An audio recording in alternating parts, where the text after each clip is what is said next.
because she certainly was aware of the threat. She was getting all these kinds of threats from trolls constantly that I was just talking about.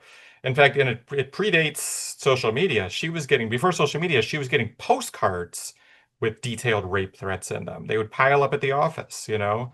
So it's not that she wasn't aware of threats, but I think that part of the way that she just kind of got through it was by making light of it and dismissing it through jokes. Um, but that was a tactic that maybe prevented her from taking it as seriously as she might have. In fact, the title of my book, I Am on the Hit List, that's a quote from Gauri. It was something that she would say jokingly. But it's a weird thing. She would say it as a joke. Um, but she knew it was true too. She knew there were these lists. I mean, she obviously was ex highly aware of the fact that Dabokar, Kalburgi, and Pansari had been killed before her. She she and her friends actually did make their own lists of who they thought was next. They didn't, they thought it was very real, but there was this way of joking about it with gallows humor, just as a way of getting themselves to continue nonetheless, you know?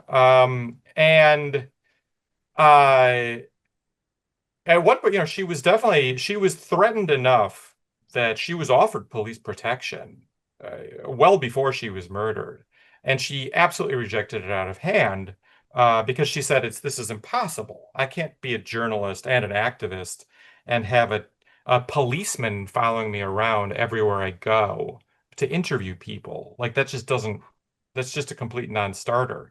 Not to mention the fact that she needs to be able to report critically on the police in her own newspaper. And so I think it also speaks to that the solutions that we have are really inadequate for protecting journalists. Like, what else do we have? You know, police protection works.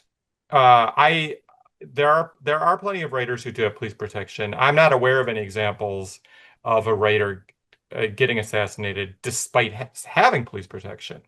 But you pay a heavy price for taking on that police protection. It really circumscribes your life. And she understandably was not willing to do that.